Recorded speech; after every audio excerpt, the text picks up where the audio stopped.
அன்பு நண்பர்களுக்கு வணக்கம். நான் உங்கள் கிஷோர் குமார். ஸோ இந்த வாரம் நம்ம டிஎன்டியில் February 22, 23 அண்ட் 24, 25 அந்த நாட்களில் வந்த கரண்ட் அஃபேர்ஸை பார்க்க போகிறோம். ஓகேங்களா? So first is with respect to பாலிட்டியில் தான் இந்த வாரம் நிறைய நியூஸஸ் இருந்துச்சு. மற்ற எல்லாத்துலேயும் ரொம்ப கம்மியான நியூஸ் தான் இருந்துச்சு. ஓகேங்களா? ஸோ ஓவராலாக என்னென்ன அப்படிங்கிறது பார்ப்போம். ஏன் பாலிட்டியில் அதிகமான நியூஸ் இருக்குன்னா, we have clubbed every important thing into polity itself. Society governance சில விஷயங்கள் வரும், அதையும் நம்ம பாலிட்டியில் சேர்க்குறோம். கவர்னன்ஸ் விஷயத்தையும் பாலிட்டியில் சேர்க்குறோம். For example RTI, right to information is with respect to transparency and accountability. இது வந்து உங்களோட கவர்னன்ஸ் விஷயத்தில் வரும்.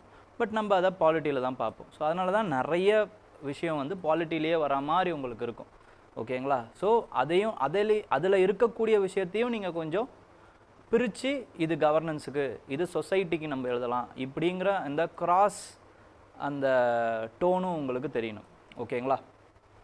So with respect to RTI பொறுத்த வரைக்கும் என்ன அப்படின்னு பார்த்தீங்கன்னா, எக்ஸ் சென்ட்ரல் இன்ஃபர்மேஷன் கமிஷனர் வந்து இது எழுதியிருக்காரு. He has criticised the dilution of RTI.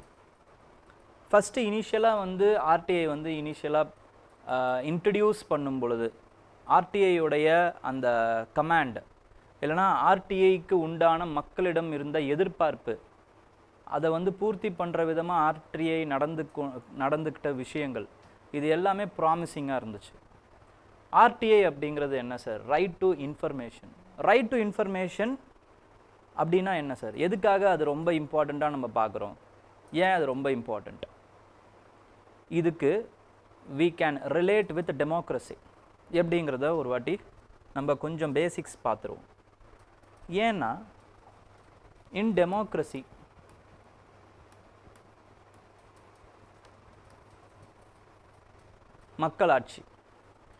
மக்களாட்சி எப்படி இருக்கும் அப்படின்னு பார்த்தீங்கன்னா, ஒரு ஐடியலான மக்களாட்சிக்கு தேவை மக்களுக்கு இன்ஃபார்ம்டு சிட்டிசன்ஷிப், இன்ஃபர்மேஷன் ஏன் சார் தேவை? அப்போ தான் அவங்களால they can choose their leaders wisely. Information இருந்தால் தான் அவங்களால வந்து டெமோக்ரஸி த்ரைவ் ஆகும். அதே மாதிரி இன்ஃபர்மேஷன் இருந்தால் தான் உங்களால் you can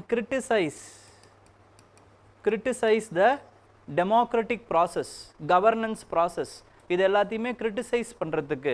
to dissent criticise, அதுக்கப்புறம் டு டிசென்ட், உங்ககிட்ட இருந்து இந்த ஆட்சி எனக்கு பிடிக்கல அப்படின்றத சொல்கிறதுக்கு, டிசென்ட் பண்ணுறதுக்கு, அதுக்கப்புறமா வந்து கிரிட்டிசைஸ் பண்ணுறதுக்கு. இதுக்கு எல்லாத்துக்குமே ஓவராலாக what we need is information தேவை. இன்ஃபார்ம்டு சிட்டிசன்ட்ரி ஆகிறதுக்கு இன்ஃபர்மேஷன் தேவை. So in order to democracy to survive இல்லை த்ரைவ் வி நீட் இன்ஃபர்மேஷன். அது மட்டும் இல்லாமல் to debate is also basic part of democracy. Debate பண்ணுறது, இந்த டிபேட் பண்ணுறதோடைய அடிப்படை ஃபண்டமெண்டல் ரைட்ஸ் எங்கே இருக்குது அப்படின்னு பார்த்தீங்கன்னா, it is present in Article 19 which is guaranteeing free speech and expression. Free speech and expression it is guaranteeing. எதை பேசுவீங்க, என்ன பேசுவீங்க? இன்ஃபர்மேஷன் இல்லாமல் வேறு என்னத்தை பேச முடியும்? அப்போ providing information is the tool for the free speech and expression. அப்போ இந்த ரைட் டு இன்ஃபர்மேஷனில் இவ்வளவு சிக்னிஃபிகன்ஸ் இருக்குது. This is recognizing with the enactment of right to information, the government has recognized that people are the true masters of democracy. True masters of democracy அப்படிங்கிறத right to information act மூலமாக நமக்கு அவங்களோட பவரை delegate பண்ணி கொடுக்குறாங்க. You are my leader, you are my ruler, I am ruling பிகாஃப் of you only. அப்போ நான் என்னென்னலாம் டிசிஷன் எடுக்கிறனோ அந்த government decision has to be given to you. So அது மாதிரி கொடுத்தோம்னா பப்ளிக் என்ன பண்ணலாம், பப்ளிக் டொமைனில் இருந்துச்சுன்னா it will instil the confidence on the government, confidence on the government. அதுக்கப்புறமா they can criticise the policies of the government. So government can course correct. ஓகேங்களா? So இது எல்லாமே இருக்கணும் அப்படின்னா இந்த right to information should be there. Okay, இனிஷியலாக இதெல்லாம் ஓகேவாக தான் இருந்துச்சு. But what is the criticism, major criticism of this right to information அப்படின்னு எடுத்துக்கிட்டிங்கன்னா, over the years there is the gradual erosion of right to information act. என்ன gradual erosion இருக்குது அப்படின்னா, first of all take the final appellate body which is nothing but information commissioners and chief information commissioners who have been appointed by the right to information act. Statutory status கொடுத்துருக்காங்க. So they are the final appellate body. Application அந்த அங்கே தான் வந்து final appeal பண்ண முடியும் உங்களால். For example, இப்போ நீங்கள் ஏதோ ஒரு ஆர்டிஐ கேட்குறீங்க ஒரு கவர்மெண்ட் இன்ஸ்டிடியூஷனில், அவங்க வந்து they have the mandate to provide you within 30 days of your request. நீங்கள் கேட்ட ரெக்வஸ்ட்டை 30 நாளைக்குள்ளே அவங்க வந்து they have to give to you. கொடுத்துட்டாங்க இல்லை கொடுக்கல, கொடுத்தது சாட்டிஸ்ஃபேக்டரியாக இல்லை, where you will appeal to chief information commissioner or information commissioners.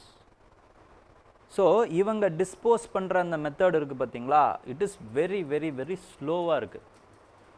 ஓகேங்களா? இது ஒரு பெரிய what to say criticism. Average high court ஒரு வருஷத்தில் 2500 கேஸ் டிஸ்போஸ் பண்ணுறாங்க ஒரு ஜட்ஜுனா, அதை விட ரொம்ப கம்மியாக இருக்குது இவங்களோட டிஸ்போசல் ரேட் அப்படின்றாங்க. The appointments are delayed. Second criticism, the appointment of information commissioners are delayed. இன்னொரு criticism என்னன்னா, the filling of these kinds of information commissioners are mainly filled by bureaucrats, ex-bureaucrats. ஓகேங்களா? ஸோ இது ஒரு பெரிய ப்ராப்ளமாக இருக்குது. ஏன்னா they have some inertia, bureaucratic inertia அப்படின்னு சொல்லுவாங்க. they won't share information to public. அவங்களுடைய வேலையே என்னென்னா சீக்ரஸி மெயின்டைன் பண்ணுறது. பட் இப்போ இன்ஃபர்மேஷன் கொடுக்கணுங்கிறது நேர் எதிரான ஒரு விஷயமா இருக்குது. அது ஒரு பெரிய ப்ராப்ளம். தேர்ட் இம்பார்ட்டண்ட்டான கிரிட்டிசிசம் என்ன அப்படின்னா, there is a narrow interpretation of exemptions. Exemptions are narrowly interpreted actually. என்னன்னா இதுனா இது மட்டும்தான். இப்போ ஃபார் எக்ஸாம்பிள் செக்ஷன் 8ல் என்ன இருக்குது அப்படின்னு பார்த்தீங்கன்னா, என்னென்னலாம் எந்தெந்த விஷயம்லாம் கொடுக்கக்கூடாதுன்னு இருக்கும். செக்ஷன் 8 வெரி வெரி இம்பார்ட்டன்ட், ஃபிலிம்ஸில் கூட கேட்கலாம். Section 8 gives the negative list of what and all the information which the government public authorities should not share it with the citizens. So அதில் n நம்பர் ஆஃப் ஜட்ஜ்மெண்ட்ஸில் என்ன பண்ணிட்டாங்க அப்படின்னு பார்த்தீங்கன்னா, the judgments has narrowed the type of information. For example, take the case of personal information. Personal information ஒரு பதிவு இருக்குது. அதை பொறுத்த வரைக்கும் என்னென்னா 8J, அது செக்ஷன் 8J, கேஸுக்கு சம்பந்தம் இல்லாத பர்சனல் இன்ஃபர்மேஷன் ஏதாவது கேட்குறாங்க அப்படின்னும்போது அந்த பர்சனல் இன்ஃபர்மேஷனை கொடுக்க தேவையில்லை. அந்த அதிகாரிகளோட பர்சனல் இன்ஃபர்மேஷன் லைக் சொத்து மதிப்பு எவ்வளோ, இம்மூவபிள் ப்ராப்பர்ட்டிஸ், அசர்ட்ஸு, அதுக்கப்புறம் அவர் வாங்கின லோன்ஸு, இதெல்லாம் அவர் கரப்ஷனுக்குன்னு நம்ம யோசிச்சிருப்போம். அதுக்கும் இதுக்கும் சம்மந்தம் இருக்காது. ஸோ ஆனால் இதையும் கேட்பாங்க. ஸோ இது நம்ம கொடுக்க தேவையில்லை அப்படிங்கிற மாதிரி எக்ஸம்ஷன்ஸ் இருக்குது because of the privacy issues. But இந்த இன்டர்பிரிட்டேஷன் இருக்குது பார்த்தீங்களா, பர்சனல் அப்படிங்கிறது, ஏன்னா இந்த கரப்ஷன்னால் அந்த சொத்தை அவர் வாங்கியிருக்கலாம். அதுதான் நமக்கு அப்போ தான் தெரியும். இவ்வளோ நாள் வந்து பேங்க் பேலன்ஸஸ் 0ல் இருந்திருக்கலாம், அதுக்கப்புறம் சடன் இன்க்ரீஸ் ஆகிருக்கலாம். அதெல்லாம் நமக்கு எப்படி தெரியும்? அந்த பேங்க் பேலன்ஸோடைய அந்த பதிவையும் பார்த்தா தான் நமக்கு தெரியும். இவரோட பேங்க் பேலன்ஸ் ஃப்ரீயாக இருக்கலாம், ஆனால் இவங்களுடைய மனைவியோ இவங்களுடைய சொந்தக்காரங்களோட பேங்க் பேலன்ஸ் இதுவும் நமக்கு தெரிஞ்சாதான் நம்மளால் வி கேன் கனெக்ட். பட் இது வந்து personal information, it has not been revealed. So narrow interpretation of the section 8 இது ஒரு பெரிய ட்ராபேக் ஆக்சுவலி. ஓகேங்களா? ஸோ இவ்வளோ ட்ராபேக்ஸ் இருக்குது இந்த ஆர்டிஐயில் இம்ப்ளிமெண்டேஷனில். இது இல்லாமல் further dilution of the chief information commissioners role also, powers. ஓகேங்களா? இதுக்கு முன்னாடி சுப்ரீம் கோர்ட் ஜட்ஜஸ்க்கு ஈக்குவலான பவர்ஸ் அண்ட் பே இருந்தது.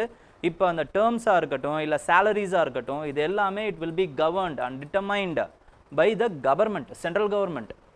ஸோ சென்ட்ரல் கவர்மெண்ட் வந்து டிட்டர்மைன் பண்ணும்போது the neutrality, the independence of this organisation has been questioned by the experts. ஓகேங்களா? இது எல்லாத்தையுமே நம்ம பார்க்கலாம். Okay, so these are the criticisms. அவர் ஒரு வார்த்தை சொல்லியிருப்பார், the right to information was being converted into right to history. So these kinds of words you can use it in introduction.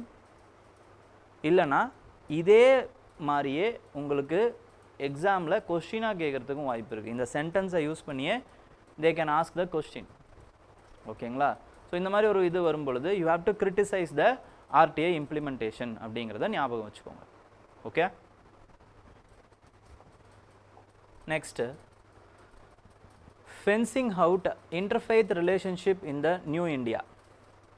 So interfaith relationship, the introduction of new adults. இப்போ interfaith relationships இதெல்லாம் நம்ம கொஞ்சம் டீட்டெயில்டாக பார்ப்போம். There is a survey 2024 ஒரு survey 70,000 பேரை கூப்பிட்டு நடத்தியிருக்காங்க. அதில் எவ்வளோ பேர் வெளி கேஸ்டில், ஓகேங்களா, வெளி கேஸ்ட்டில் கல்யாணம் பண்ணியிருக்கீங்க, இல்லை உங்களுக்கு தெரிஞ்சவங்க கல்யாணம் பண்ணியிருக்காங்க அப்படிங்கிற அந்த ரெஸ்பான்ஸில் only 10% have said that they have been married outcast. ஓகேங்களா? அவுட்காஸ்ட் இல்லை, இந்த அதர் கேஸ்ட். அவுட்காஸ்ட்னா வேறு மீனிங் ஆகிடும். இந்த other caste they have married, only 10% of the respondents. இன்டர்ஃபெய்த்னும் போது இன்னும் கம்மியாகுது, only 5% of the respondents. இப்போவே இவ்வளோ கம்மி.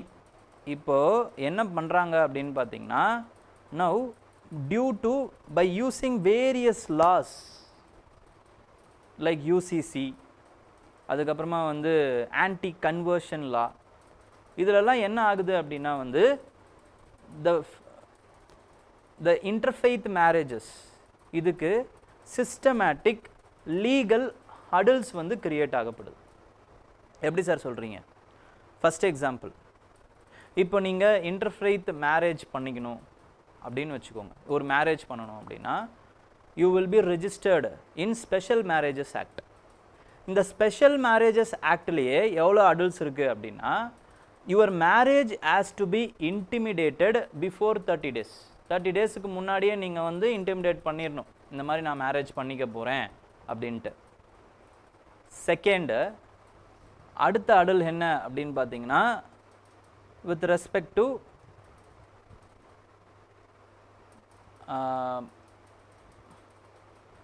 Anti conversion laws. அடுத்தது ஆன்டி கன்வர்ஷன் லாஸ். ஓகேங்களா? அப்போ மேரேஜுக்காக நீங்கள் கன்வெர்ட் ஆனீங்க அப்படின்னா, கம்பல்சரி கன்வர்ஷன் ஏதாவது இருந்துச்சுன்னா it amounts to criminal charges on that person. Okay, அப்போ இந்த மாதிரி bureaucratic adults which is creating mandatory declaration, waiting period, district magistrate approval, இது எல்லாமே என்ன பண்ணுதுன்னா, it strengthens the vigilante groups. They justify the harassment. அதாவது உங்களுடைய ப்ரைவேட் வாழ்க்கையில் அவங்க எட்டி பார்க்கறதுக்கான ஒரு டூலை கவர்மெண்ட்டே பண்ணி கொடுக்குது. இந்த மாதிரி விஜிலாண்டி குரூப்ஸ் பண்ணுற எட்டி பார்க்கறதுக்கான வேலையை. ஓகேங்களா? ஸோ இது என்ன ஆகுது அப்படின்னு பார்த்தீங்கன்னா, it provokes extra judicial intervention. ஓகேங்களா? Extra judicial intervention. இப்போ ரீசெண்டாக என்ன ஆயிருக்குன்னா, UCC has been implemented in Uttarakhand. First state to implement the UCC. இதை ப்ரிலிம்ஸில் கேட்குறதுக்கு வாய்ப்பு இருக்குது. ஓகேங்களா? யூசிசியோடைய ஆர்டிக்கல் 44 அப்படின்னு ஃபஸ்ட்டு ஸ்டேட்மெண்ட்லேயும், Uttarakhand is the first state in India to implement the UCC அப்படின்னு செகண்ட் ஸ்டேட்மெண்ட்லேயும், அதுக்கப்புறமா வந்து live in relationship should be registered as per the UCC live in relationship should be registered அப்படின்னு 3 ஸ்டேட்மெண்ட்டாக கேட்குறதுக்கு வாய்ப்பு இருக்குது, இல்லை 2 ஸ்டேட்மெண்ட்டாக கேட்குறதுக்கு வாய்ப்பு இருக்குது. இந்த மாதிரிலாம் கேட்கலாம். ஓகேங்களா? So live in relationships are now legally required to register with district authorities. District authorities கூட they have to be registered. District authorities ஞாபகம் வச்சுக்கோங்க. ஓகேங்களா? அது பார்த்தீங்கன்னா 16 பேஜ் இருக்கான் அப்ளிகேஷன். அதில் எல்லா விஷயத்தையும் கேட்டிருக்காங்க. Okay, including seeking approvals from the religious heads and community heads. Religious head community ஹெட்டுக்கிட்ட நம்ம அப்ரூவல் வாங்கணும். அப்பா அம்மா கிட்ட அப்ரூவல் வாங்கணுங்கிறது வேற விஷயம். இவங்ககிட்டையும் அப்ரூவல் வாங்கணும் அப்படிங்கிற ஒரு ப்ரொவிஷன் இருக்குது அங்கே. ஓகேங்களா? நெக்ஸ்ட்டு ரிஜிஸ்டர் என்ன பண்ணணும்னா should inform couples parents or guardians. அப்படி தவறுனாங்க, ரெஜிஸ்டர் பண்ண தவறி லிவ் இன் ரிலேஷன்ஷிப்பில் இருக்காங்க அப்படின்னா then 6 months imprisonment or 25,000 rupees fine அவங்களுக்கு.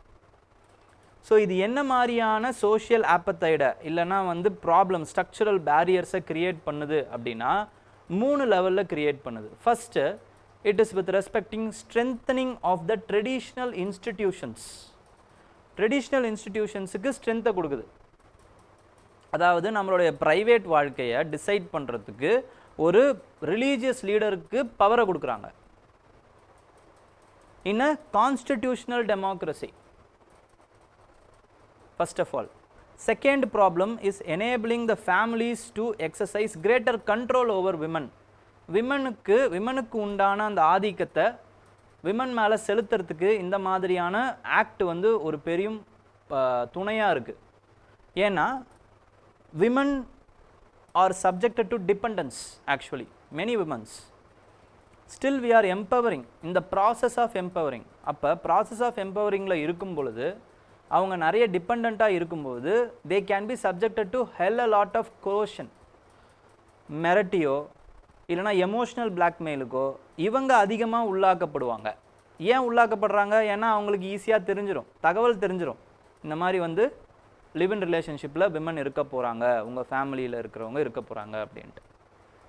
3வது இம்பார்ட்டண்ட்டான problem, it also gives provides cover, legal cover to for vigilantism. Vigilantism legal cover கொடுக்குது ஹராஸ் பண்ணுறதுக்கு. ஓகேங்களா? கப்புள்ஸ் யாராவது உட்காந்துட்ருக்காங்கன்னா அவங்கள போயிட்டு டிஸ்டர்ப் பண்ணுறது. ஓகே, இது எல்லாத்துக்குமே வந்து நீங்கள் ரெஜிஸ்டர் பண்ணியிருக்கீங்களான்னு கேட்பாங்க, நீங்கள் லிவ்இன்ல இருக்கீங்களான்னு கேட்பாங்க. அக்கா தம்பியா அப்படின்னு கூட பார்க்க மாட்டாங்க. அக்கா தங்கச்சியா என்னெல்லாம், அக்கா இல்லைனா வந்து தம்பியா அப்படின்லாம் பார்க்க மாட்டாங்க. எதையுமே பார்க்குறது இல்லை. ஸோ இந்த மாதிரியான ப்ராப்ளம்ஸும் வர்றதுக்கு வாய்ப்புகள் இருக்குது அப்படிங்கிறத ஆத்தர் வந்து சொல்கிறாங்க. ஓகேங்களா? அப்போ நம்ம என்ன பண்ணணும்? We have to protect our individual privacy rights. அப்படி இல்லை அப்படின்னா என்ன ஆகும்னா த சோஷியல் லார்ஜர் ப்ரைவசி மட்டும் இல்லை, இண்டிவிஜுவல் ப்ரைவசி மட்டும் இல்லை, லார்ஜர் சோஷியல் ஃபேப்ரிக் ஆஃப் இந்தியாவே ஈக்குவாலிட்டி, ப்ளூராலிட்டி இந்த மாதிரியான ஃபேப்ரிக்கே வந்து அடிபட்டு போகிறதுக்கு வாய்ப்பு இருக்குது அப்படிங்கிறத ஆத்தர்ஸ் வந்து ஃபீல் பண்ணுறாங்க. Okay,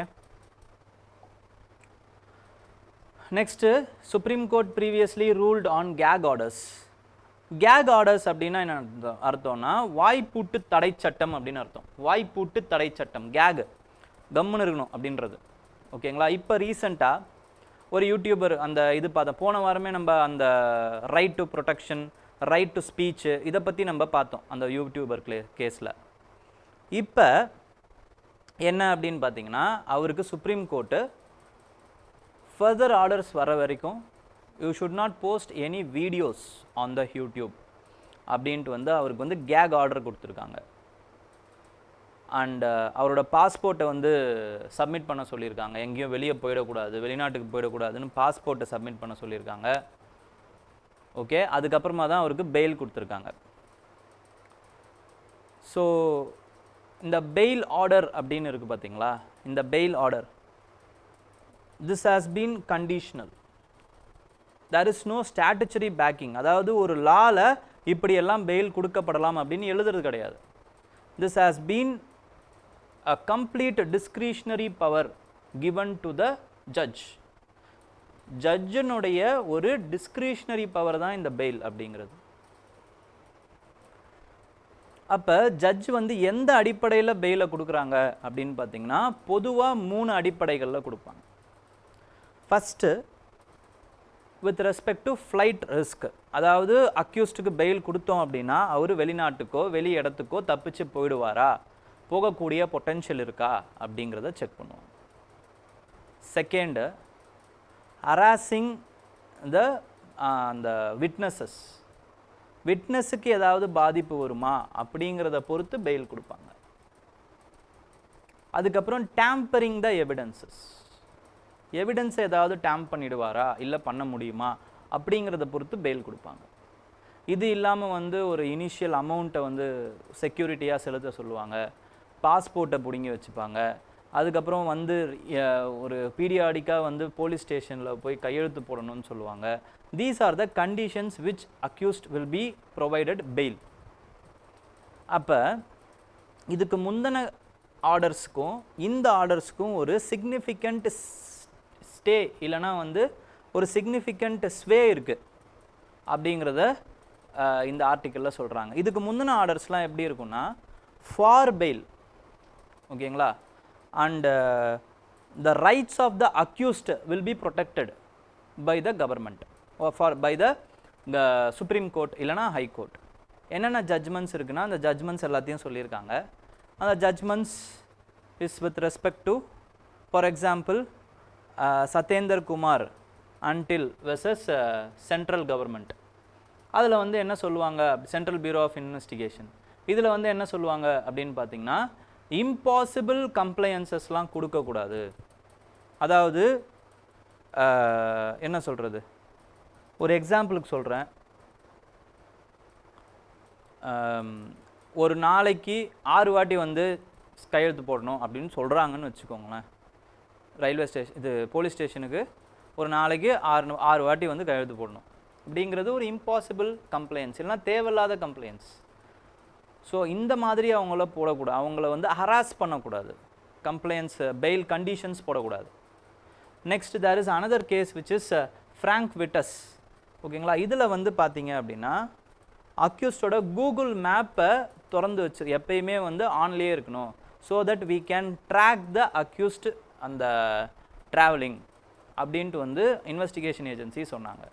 this was condemned by the high court. ஏன்னா the very purpose of the bail will be defeated, ஓகேங்களா. they can roam freely, they have the rights to roam, they have the right to privacy like everybody else. ஏன்னா still they are accused, not convicted person. so until நம்மளோட criminal justice jurisprudenceல until proven guilty all are innocent. அப்போ தேவையில்லாமல் ஒருத்தருடைய right to freedom of மூமெண்ட்டை நம்ம restrict பண்ணக்கூடாது, ப்ரைவசியை restrict பண்ணக்கூடாது, ப்ரைவசியை பாதிக்கப்படக்கூடாது அப்படிங்கிற மாதிரி இதில் சொல்லியிருப்பாங்க. So these are the 2 important acts which you have to mind in the bail conditions. ஆனால் இப்போ பெயிலை எப்படி கொடுத்துருக்காங்க அப்படின்னா வந்து மெனி ரெஸ்ட்ரிக்டோட கொடுத்துருக்காங்க. ரைட் டு இதை டாக்ட்ரின் ஆஃப், இதுக்கு என்ன சொல்கிறாங்க அப்படின்னு பார்த்தீங்கன்னா doctrine of prior restrict. This freedom of ஸ்பீச்சை வந்து கம்மி பண்ணுறதுங்கிறது doctrine of prior restraint. Okay, so இதையும் நம்ம ஞாபகம் வச்சுக்கணும், கருத்தில் வச்சுக்கணும், ஓகேங்களா. Next judges dilemma. இங்கே அக்கௌண்டபிலிட்டியா இல்லை இண்டிபெண்டன்ஸா அப்படிங்கிறது தான் வந்து இப்போ ஹைகோர்ட் சுப்ரீம் கோர்ட் ஜட்ஜஸோடைய ஒரு பெரிய தராசாக இருக்குது. இண்டிபெண்ட் வேணுமா இல்லை அக்கௌண்டபிலிட்டி வேணுமா அப்படிங்கிறது. இப்போ ரீசெண்டாக லோக்பாலில் என்ன பண்ணியிருக்காங்க அப்படின்னா the Lokpal has interpreted that judges of high court will fall under their jurisdiction. Judges of high court will fall under their jurisdiction. ஏன் சொல்கிறாங்க அப்படின்னா there is a difference between the formation of the Supreme Court CJI and High Court. Supreme Court எதில் form பண்ணப்பட்டது? Supreme Court is formed according to the article 124.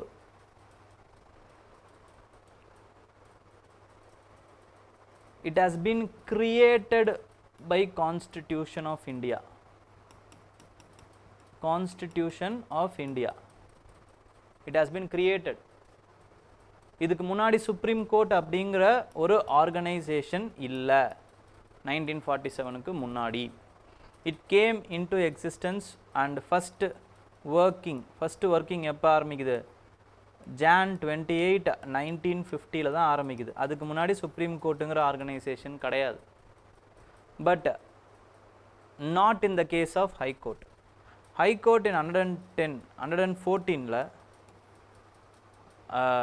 their existence has been recognized, where there shall be high court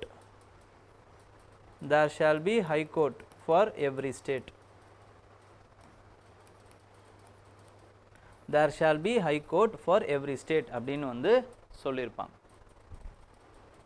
ஓகேங்களா? அப்போ வெறும் existence, மியர் எக்ஸிஸ்டன்ஸை தான் வந்து என்ன பண்ணுறாங்க அப்படின்னு பார்த்தீங்கன்னா ப்ரூவ் பண்ணுறாங்க in 214 article.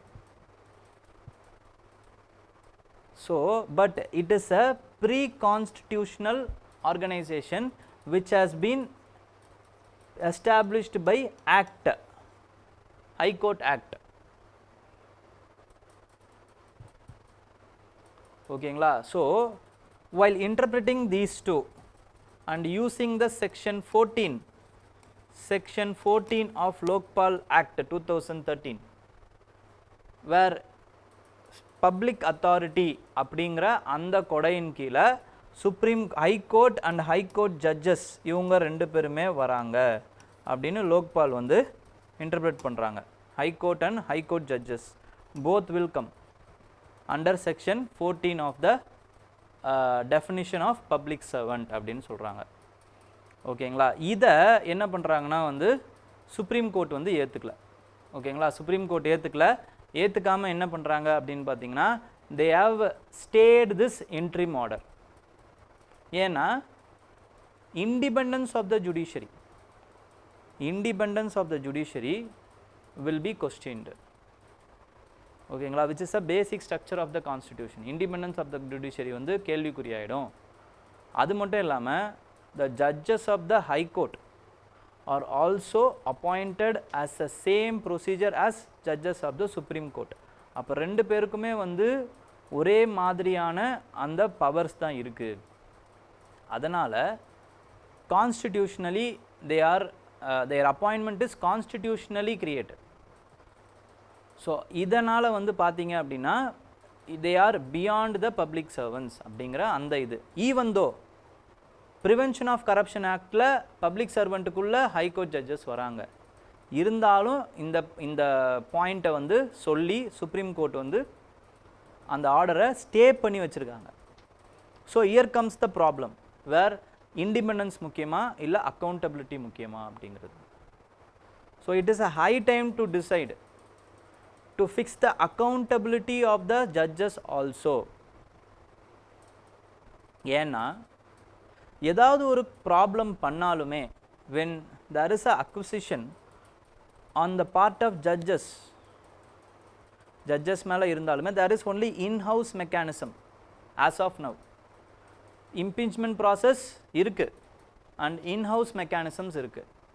Impeachment process is very very hard process. So அந்த ப்ராசஸ் பண்ணுறதுக்குள்ள the judge வந்து என்ன பண்ணிடுறாருன்னு பார்த்தீங்கன்னா ரிட்டையர்ட் ஆகிடுறாரு, இல்லைனா வந்து வாலண்டரி விஆர்எஸ் வாங்கிடுறாரு. So all the perks of being a judge அதோடு சேர்ந்து அவர் வந்து ரிட்டையர்ட் ஆகிறாரு. அவர் மேலே வந்து அக்யூசேஷன் ஃபால்ஸு இல்லைனா வந்து எந்த ஒரு எல்லா ஒரு அந்த கரப்ஷன் சார்ஜஸுமே இருந்தாலுமே எல்லா பர்க்ஸோடு ரிட்டையர்ட் ஆகிறாரு. So there is no accountability which has been fixed on the part of judges.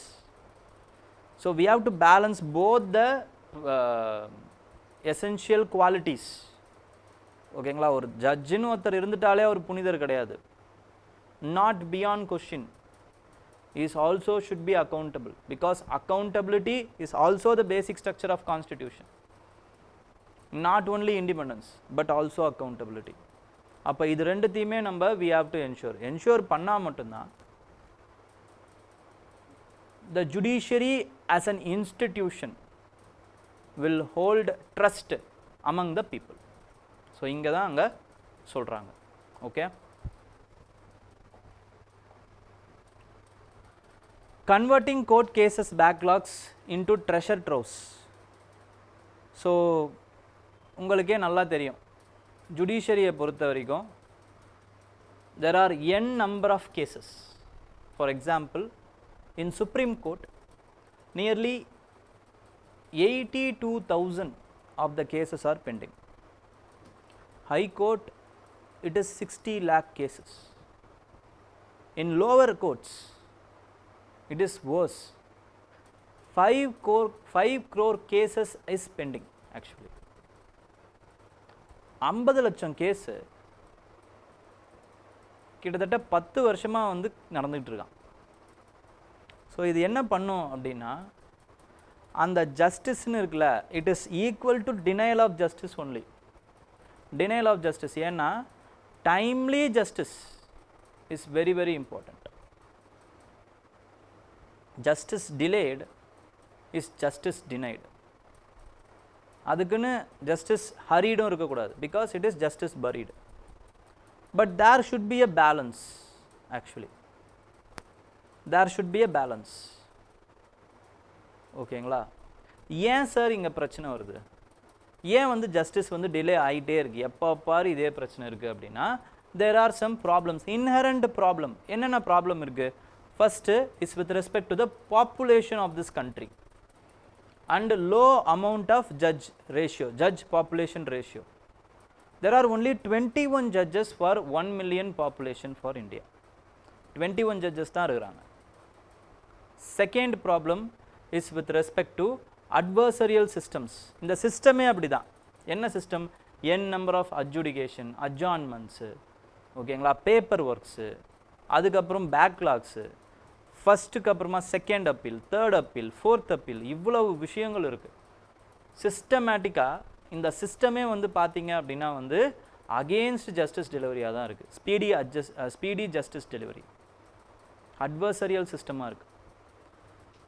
Second. Third வந்து shortage of infrastructure and capacity.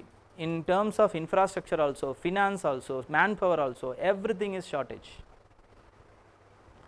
Fourth வந்து ரிஃபார்ம் அண்ட் ரீஸ்ட்ரக்சர் தேவைப்படுது. எப்படியான ரிஃபார்மேஷன் இருக்கலாம் அப்படின்னு பார்த்தீங்கன்னா, we have to invest in the data governance. Data கவர்னன்ஸில் we can invest. அப்படின்னா ஒரே மாதிரியான கேஸ் இருக்குது பார்த்தீங்களா, அது எல்லாத்தையும் கம்பைன் பண்ணி we can manage the timing of the disposal of the cases. Paper ஒர்க்ஸை கம்மி பண்ணலாம், டிஜிட்டைஸ் பண்ணலாம் ஆக்சுவலாக. ஓகே, ப்ரொசீஜரெல்லாம் கம்பைன்ஸ் இது பண்ணலாம். லாவை கொஞ்சம் ட்வீக் பண்ணோம் அப்படின்னா வந்து நிறைய சின்ன சின்ன பெட்டி கேசஸ் வந்து கோர்ட் ரூமுக்கு வராமையே சால்வ் பண்ணிடலாம். ஃபார் எக்ஸாம்பிள், தமிழனில் சொல்லுவாங்கள்ல, வயல் பிரச்சனைக்கு, வரப்பு பிரச்சனைக்காக வந்தோம், வயலை விற்க வேண்டியதாக இருக்குன்னு சொன்னேன், அவங்களே போயிட்டாங்க அப்படின்ட்டு. அதே தான் இங்கே நடக்கும். வரப்பு பிரச்சனைக்காக வந்து வயலை விற்று கேஸை வாதாடிட்டு இருப்பாங்க. ஓகேங்களா? அப்போ என்ன சார் பண்ணலாம்? அப்போ என்ன பண்ணலான்னா, there is a thing which is called as mediation. Mediation, conciliation, arbitration, Lok Adalat, இது எல்லாமே என்னன்னு பார்த்தீங்கன்னா out of the court system settlement, ADR அப்படின்னு சொல்லுவாங்க. Out of the court system settlement. ஓகேங்களா? ஸோ இதை நீங்கள் ட்ரை பண்ணலாம். அதில் ரொம்ப இம்பார்ட்டண்ட் எது அப்படின்னு பார்த்தீங்கன்னா மீடியேஷன் அப்படிங்கிறத சொல்கிறார். Process of mediation which is lawyer led judge guided procedure. ஓகேங்களா? Lawyer led judge guided procedure which will give legal realism, which is a legal realism ஆக்சுவலாக. ஏன்னா வேறு ஆல்டர்னேட்டிவ் எல்லாமே வந்து ரொம்ப கிரிம்மாக இருக்குது. But this alternative is practical and it is also solvable. Actually பார்த்தீங்க அப்படின்னா நிறைய cases such as civil, commercial, personal, property, matrimonial, இது எல்லாத்தையுமே நம்ம என்ன பண்ணலாம் அப்படின்னு பார்த்தீங்கன்னா இந்த மீடியேஷன் மூலமாக நம்மளால் சால்வ் பண்ண முடியும். ஏன்னா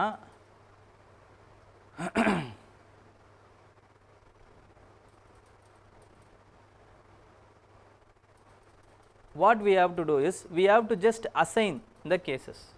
அதுக்கு ஒரு சிக்னிஃபிகண்ட்டான ஒரு மாடரேட்டான ஒரு ஃபீஸ் கொடுத்தா போதும். அவுட் ஆஃப் கோர்ட் செட்டில்மெண்ட்டில் கோர்ட் ஃபீஸை விட அந்த ஃபீஸ் வந்து ரொம்ப கம்மியாக இருக்கும். That is a thing. Second, procedures கிடையாது, கோர்ட் ப்ரொசீஜர்ஸ் கிடையாது, கோர்ட் ரூம்ஸ் அந்த மாதிரியான ப்ரொசீஜர்ஸோ அதுக்கப்புறமா வந்து லாயருக்கு உண்டான ஃபீஸோ இந்த மாதிரி எதுவுமே கிடையாது. தேர்ட் என்ன அப்படின்னு பார்த்தீங்கன்னா, மீடியேட்டர்ஸ் என்ன பண்ணுவாங்க, there are some what to say differences in the types of ADR itself. Arbitration அப்படின்றது ஆர்பிட்ரேட்டர் வந்து என்ன பண்ணுவார்னா, they will award a judgment, they will award a judgment ஆர்பிட்ரேஷனில். பட் மீடியேஷனை பொறுத்த வரைக்கும் they will nudge the two parties to arrive at a settlement. they will nudge, அந்த ஒரு இது வந்து பேச வைப்பாங்க, அவ்வளோதான், வேறு ஒன்றும் கிடையாது. ஃபார் எக்ஸாம்பிள் மேரேஜ் இது இருக்குது, டைவர்ஸ் கேஸ் இருக்குது, இல்லைனா வந்து ப்ராப்ளம்ஸ் இருக்குது அப்படின்னும்போது அவங்களாம் மீடியேட்டர் தான்.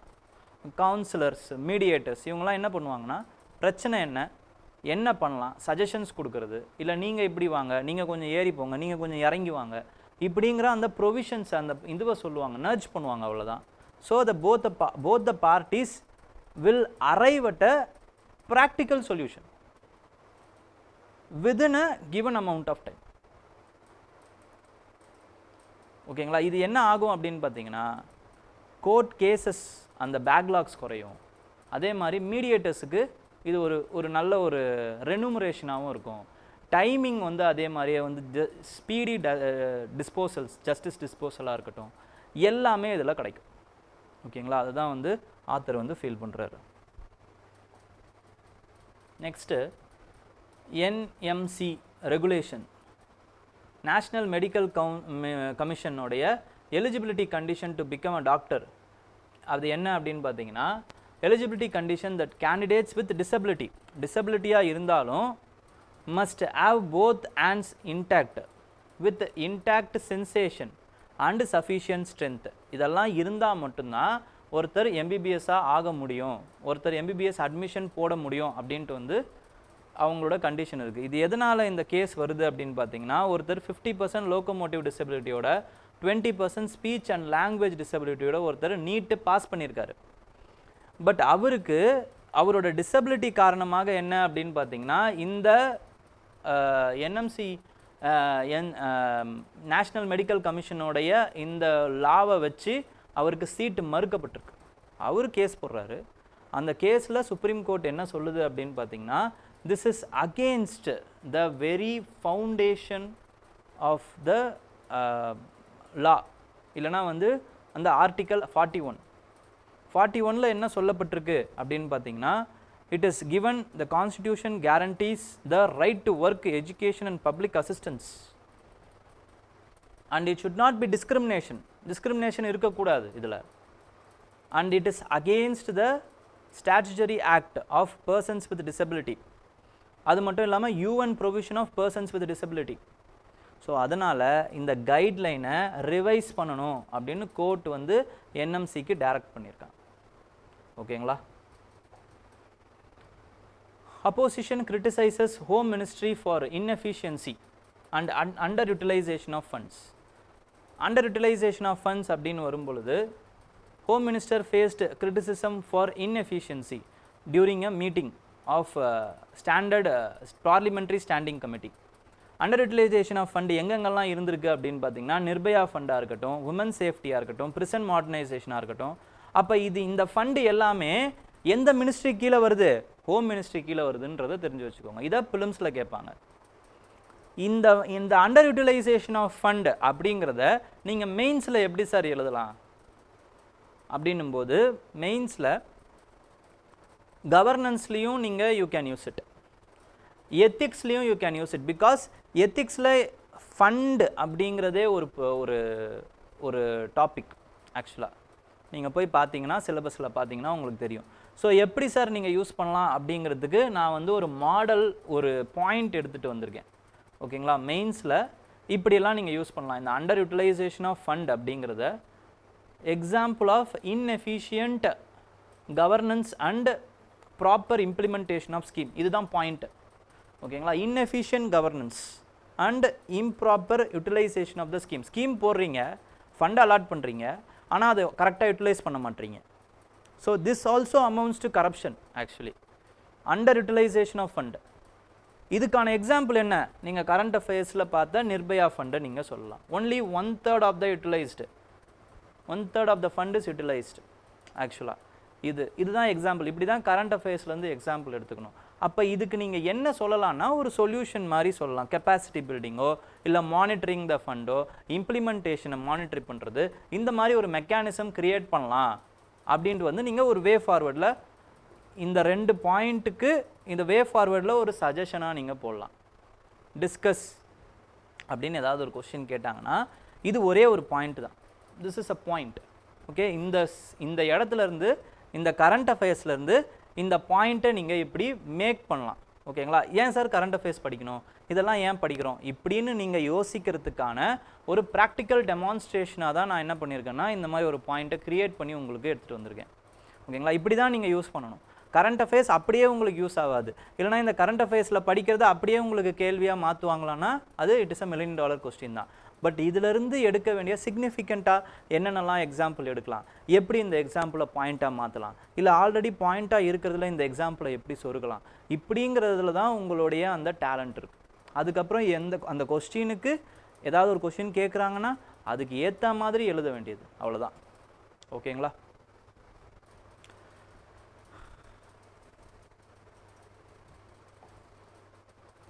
தென் ஜஸ்டிஸ் நாகரத்னா அவர்கள் என்ன சொல்லியிருக்காங்க அப்படின்னு பார்த்தீங்கன்னா, the concept of sexual equality and moral of ethical training, அது எல்லாமே வந்து மென்னுக்கு வந்து you have to give in the younger stage itself. கரிக்குலம்லேயே, ஸ்கூல் கரிக்குலம்லேயே அதை வந்து ஆட் பண்ணணும் அப்படிங்கிறத அவங்க சொல்லியிருக்காங்க. பிகாஸ் விமன், இப்போது நம்மளோட குடும்பத்திலே எடுத்துக்கோங்க, இப்போ அக்கா தம்பி இருக்கிற, இல்லைனா வந்து அண்ணன் தங்கச்சி இருக்கிற குடும்பத்தில் இது நல்லாவே தெரியும். The boy will be treated by the parents in a different way, the girl will be treated by the parents in a different way. ஏதாவது ஒரு வேலை அப்படின்னா ஃபஸ்ட்டு விமனை தான் செய்ய சொல்லுவாங்க. The boy will be happily sitting in the couch. Women தான் எல்லாத்தையும் பண்ணணும்.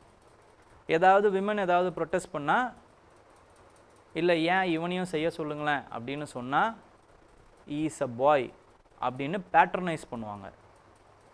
So there starts the patriarchal mind set of that little boy. அப்போ என்ன தோணும் அப்படின்னா, is privileged, men are privileged அப்படின்னு தோணும் அவங்களுக்கு. So he will also treat a women like that only. அவங்களுக்கு கீழே இருக்க மாதிரி தான் ட்ரீட் பண்ணுவாங்க. மெசகானிஸ்டிக் மைண்ட் செட், இல்லை ஆண் ஆதிக்கம் ஆன மைண்ட் செட். இது எங்கேருந்து வருது அப்படின்னு பார்த்தீங்கன்னா, அந்தந்த ஃபேமிலியல் சுச்சுவேஷன், அந்த ஸ்ட்ரக்சர்லேருந்து தான் வருது. அந்த ஃபேமிலியல் ஸ்ட்ரக்சரை பிரேக் பண்ணுறது எங்கே உங்களால் பிரேக் பண்ண முடியும் அப்படின்னா, ஒரு அட்வான்ஸ்டு ஃபேமிலி இருந்தால் பிரேக் பண்ணலாம், இல்லை அந்த பையனே என்லைட் ஆனால் பிரேக் பண்ணலாம், அதெல்லாம் ரொம்ப rare. But where we can break it is in the schools, by using the curriculum, by using the education, we can break this mindset. ஓகேங்களா? இதை தான் வந்து ஜஸ்டிஸ் நாகரத்னா அவர்கள் சொல்கிறாங்க. Sexual equality, the concept of sexual equality should be taught. நான் special கிடையாது அப்படின்றது அந்த பையனுக்கும் தெரியணும், நான் வீக்கர் செக்ஷன் கிடையாது, வீக்கர் ஜெண்டர் கிடையாது அப்படின்றது அந்த பொண்ணுக்கும் தெரியணும். ஈக்குவாலிட்டி அப்படிங்கிறது ரொம்ப இம்பார்ட்டண்ட்டாக சொல்கிறாங்க. ஓகேங்களா? சில பேர் வந்து சொல்லுவாங்க, சில பேர் இது பண்ணுவாங்க, என்னென்னா என்னது செக்ஷுவல் அந்த ஈக்குவாலிட்டியா, அந்த மீம்ஸ்லாம் நான் பார்த்துருக்கேன். ஈக்குவாலிட்டி, ஆம்பளையும் பொண்ணையும் அப்போ வந்து நீங்கள் வந்து பாக்ஸிங்கில் ஒரே இதில் வச்சு நீங்கள் சண்டை போட விட்டுடலாமா? We are not talking about the physical strength here. அதையும் நான் சொல்லிடுறேன். ஓகேங்களா? Everybody has their own limitations. Physically we are different. But அந்த physical differenceனால treatment of the both the gender should not varyங்கிறது தான் இங்கே பாயிண்ட். ஓகேங்களா?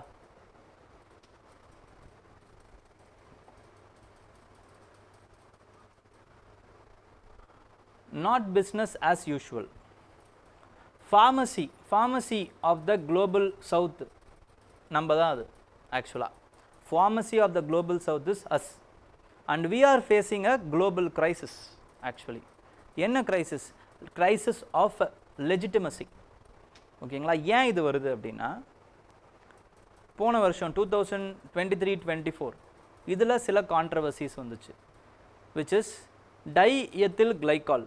இது ரொம்ப இம்பார்ட்டண்ட், இதை கேள்வியாக கேட்குறதுக்கு வாய்ப்பு இருக்குது. Diethyl glycol it is used as a preservatives. ஓகேங்களா? அது அன்அக்செப்டபிள் லெவல்ஸில் இருந்ததுனால என்ன ஆச்சு அப்படின்னு பார்த்தீங்கன்னா, 66 சில்ட்ரன் இன் கேம்பியாவாக இருக்கட்டும், உஸ்பெகிஸ்தானாக இருக்கட்டும், இவங்கெல்லாம் இறந்து போயிருக்காங்க. கேமரூனாக இருக்கட்டும், இவங்கெல்லாம் இறந்து போயிருக்காங்க. அதே மாதிரி வேற ஒரு விஷயமும் வந்துச்சு. நம்ம சிங்கப்பூருக்கு, மலேசியாவுக்கு மசாலாலாம் இருக்குல்ல, இதெல்லாம் வந்து எக்ஸ்போர்ட் பண்ணும்போது அங்கேயும் அன்அக்செப்டபிள் லெவல் ஆஃப் டைஎத்தில் கிளைகால் இருந்திருக்கு ஆக்சுவலாக. ஸோ அதுவுமே நமக்கு ஒரு பெரிய ப்ராப்ளம் ஆச்சு. பட் வித் ரெஸ்பெக்ட் டு ஃபார்மசிங்கிறதுனால அவங்க இதோட நிறுத்திக்கிட்டாங்க. டைஎத்தில் கிளைகால்னால் அது வேறு ஸ்டேஜுக்கு போயிடும். ஸோ இதனால் இறந்துருக்காங்க பசங்க. இது இல்லாமல் இப்போ பார்த்தீங்க அப்படின்னா, பிபிசியோடைய இன்வெஸ்டிகேஷனில் it has brought to light that criminal actions against AVO Pharmaceuticals, Maharashtra based pharmacy இதில் வந்து இவங்க என்ன பண்ணியிருக்காங்க அப்படின்னு பார்த்தீங்கன்னா, they have manufactured and export unapproved level of highly addictive opioid drug. அது என்னென்ன ட்ரக்ஸ் அப்படின்னு பார்த்தீங்கன்னா, டெபன்டடால், அதுக்கப்புறமா வந்து கார்சியோப்ரோடால். ஓகேங்களா? இந்த ரெண்டு ட்ரக்ஸையுமே வந்து அவங்க வந்து எக்ஸ்போர்ட் பண்ணியிருக்காங்க, வெஸ்ட் ஆஃப்ரிக்காவுக்கு எக்ஸ்போர்ட் பண்ணியிருக்காங்க. இதனால் பிபிசி டாக்குமெண்ட்டில் இது பதிவானதுனால இவங்களுடைய அந்த குடோன்ஸாக இருக்கட்டும், இவங்களோட மெடிசன்ஸாக இருக்கட்டும், இதெல்லாமே இப்போ சீஸ் பண்ணப்பட்டிருக்கு. But the damage has been done. இது இவங்களுடைய வாதம் என்ன அப்படின்னு பார்த்தீங்கன்னா, ஸ்டேட் ட்ரக் அத்தாரிட்டியோடைய அனுமதியோடு தான் நாங்கள் வந்து இதை பண்ணுறோம் அப்படிங்கிறது. பட் இதுக்கு முன்னாடியே central drug standards control organisation அவங்க என்ன சொல்லிட்டாங்கன்னா, இந்த மாதிரியான ஃபிக்ஸ்டு டோசேஜ் இதுக்கான அப்ரூவல் யார்கிட்டேருந்து வாங்கணும்? சென்டர்கிட்டேருந்து வாங்கணும். எங்ககிட்டேருந்து வாங்கணும்? ஸ்டேட் அப்ரூவல் கிடையாது. ஏன்னா ஸ்டேட்டோடைய அப்ரூவல் வந்து எப்படி இருக்குதுன்னு பார்த்தீங்கன்னா, பிலோ ஸ்டாண்டர்ட்ஸாக இருக்குது. அதனால் நாங்கள் வந்து இதை கேன்சல் பண்ணுறோம், அப்ரூவல் கொடுக்கக்கூடிய அந்த இதை வந்து கேன்சல் பண்ணுறோன்னு சொன்னாலுமே இந்த கம்பெனிஸ், ஃபார்மசூட்டிக்கல் கம்பெனிஸ் வந்து இதெல்லாம் பெருசாக எடுத்துக்காமல் அவங்க எக்ஸ்போர்ட் பண்ணிக்கிட்டே இருந்திருக்காங்க. So now they are having the fund. Okay, so இந்த பாயிண்ட்டை ஃபிலிம்ஸில் கேட்குறதுக்கு வாய்ப்பு இருக்குது. ஓகேங்களா? So stringent provisions we have to make sure so that our legitimacy as the pharmacy of the global south, இல்லை pharmacy of the world அப்படின்னு சொல்லலாம். குளோபல் சவுத்தை விட வேர்ல்டுன்னு சொல்லலாம். பட் வேர்ல்டுனா சம் டெவலப்டு கண்ட்ரிஸ் அவங்க வந்து இந்த ஜெனரிக் ட்ரக்ஸை வந்து எடுத்துக்கணுன்ற அவசியம் கிடையாது. But global south they are consuming these generic drugs only. So அதனால தான் நம்ம இப்போ குளோபல் சவுத் அப்படின்றதோட சொல்கிறோம். ஓகே, தென் உலகத்தில் கிட்டத்தட்ட வந்து 7,40,000 டெத்து வந்து சூசைட்னால நடக்குதான் வருஷத்தில். ஓகேங்களா? சூசைட்னால நடக்குது. ஆவரேஜாக 43 செகண்டுக்கு ஒரு டெத்து நடக்குதான். சூசைட் நடக்குது.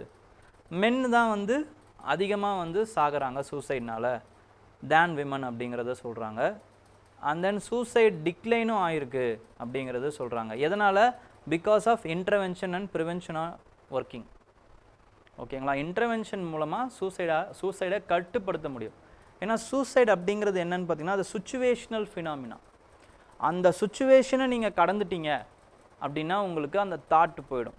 ஏன்னா நிறைய பேர் would have come across these thoughts, எதுக்குடா வாழணும் அப்படின்ட்டு அந்த ஒரு நிலைமை, அந்த ஒரு சூழல் நமக்கு என்ன ஆகும், எப்போ வரும் அப்படின்னு பார்த்தீங்கன்னா, when we are vulnerable, that position will attack us. அந்த வல்னரபிலிட்டியில் ஒருத்தரோட இன்டர்வென்ஷன் இருந்துச்சு அப்படின்னா அது வந்து என்ன ஆகும்னு பார்த்தீங்கன்னா, சாயும் போது தாங்கி பிடிக்கிற ரீஇன்ஃபோர்ஸ்மெண்ட் மாதிரி. சாயும் போது யாருமே பிடிக்கலன்னா நம்ம விழ தான் செய்வோம். அதே மாதிரி சூசைட்ஸும் நடக்க தான் செய்யும். இன்னொரு இது சொல்லுவாங்க, ஒரு சென்டென்ஸ், சூசைட் பண்ணுறவங்களுக்கு அந்த சூசைட் பண்ணும்போது தான் வந்து அவங்களுக்கு அந்த ஸ்ட்ரென்த் இருக்கும் அப்படிங்கிற மாதிரி. ஏன்னா வாழ்க்கையை வாழணுன்ற ஸ்ட்ரென்த் இருக்காது. பட் சூசைட் பண்ணும்போது சூசைட் பண்ணணுன்ற அந்த ஸ்ட்ரென்த் வந்துடும். பட் அதுக்குன்னு நம்ம அவங்கள ஜட்ஜ் பண்ணல. ஏன்னா அவங்களோட சுச்சுவேஷன், அவங்களோட சூழல், அதே மாதிரி அவங்கள நம்ம கோழைகளாகவும் ட்ரீட் பண்ணக்கூடாது. ஓகேங்களா, இவங்க கோழை, இவன் இந்த மாதிரி பண்ணிட்டான் அப்படின்னும் சொல்லக்கூடாது. ஒரு மனுஷன் இதுக்கப்புறம் நம்ம வாழவே தேவையில்லை அப்படின்னு முடிவெடுக்கிறான்னா அப்போ அவங்களுக்கு உண்டான சுச்சுவேஷனும் அந்த மாதிரியான ஒரு பெயின்ஃபுல் சுச்சுவேஷனாக இருந்திருக்கலாம். பட் அதனால் அவங்களுக்கு தேவை என்னன்னு பார்த்தீங்கன்னா ரெடிக்குல் கிடையாது. We need intervention. They need only intervention. அரவணைப்பு தான் தேவை. அவங்கள திட்டக்கூடாது, பழி சொல்லக்கூடாது, ஜட்ஜ்மெண்டல் பண்ணக்கூடாது. ஓகேங்களா, இது எல்லாத்தையுமே வந்து நம்ம we have to take in a holistic manner. Okay,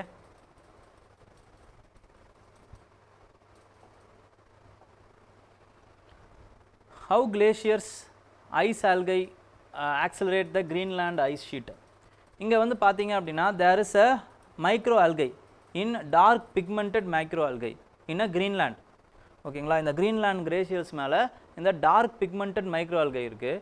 இந்த ஆல்கை பார்த்தீங்க அப்படின்னா when it is noted, when it is what to say cutting edge டெக்னாலஜியில் நம்ம வந்து ஆராய்ச்சி பண்ணி பார்க்கும் பொழுது அந்த மைக்ரோ ஆல்கையில் நமக்கு என்ன தெரிஞ்சிருக்குன்னா it contains carbon, nitrogen, phosphorus எல்லாமே இதுக்குள்ளே இருந்திருக்கு.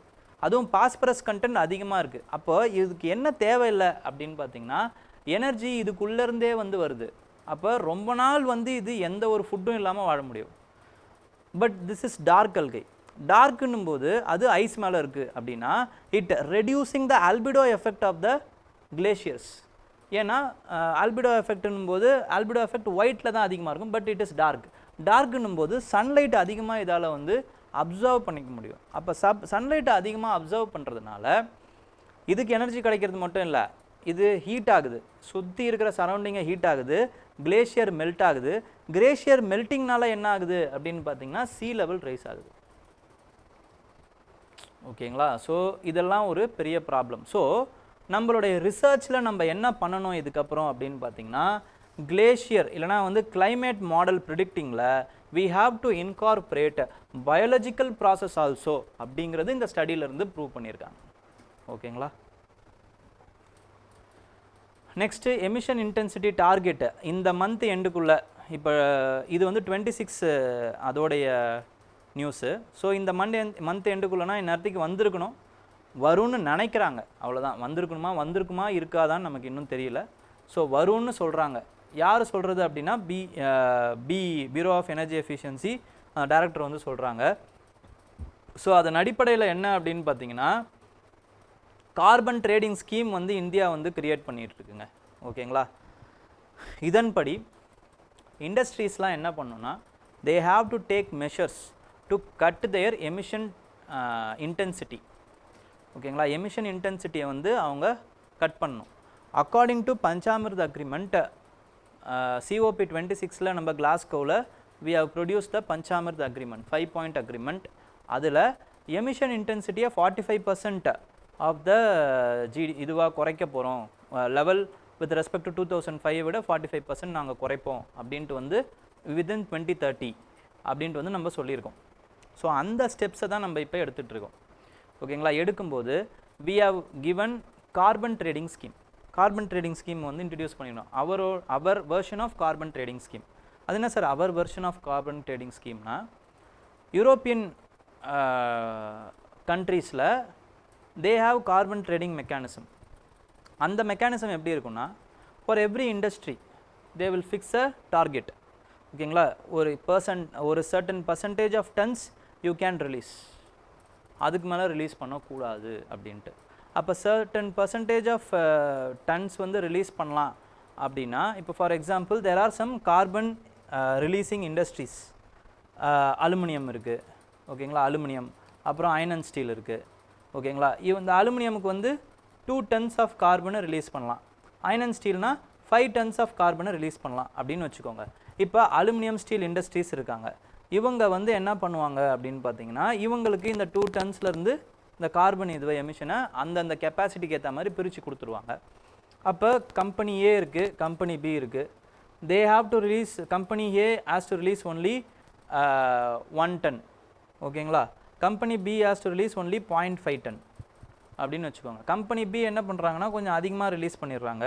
கம்பெனி ஏ வந்து 0.5 tons தான் ரிலீஸ் பண்ணுறாங்க. But company B is releasing 1 ton அப்படின்னா they will buy the extra carbon from company A. ஓகேங்களா, இதுதான் வந்து emission trading, carbon emission trading of European standards. இங்கே என்ன பண்ணுறாங்க அப்படின்னு பார்த்தீங்கன்னா, in India we are creating the capacity.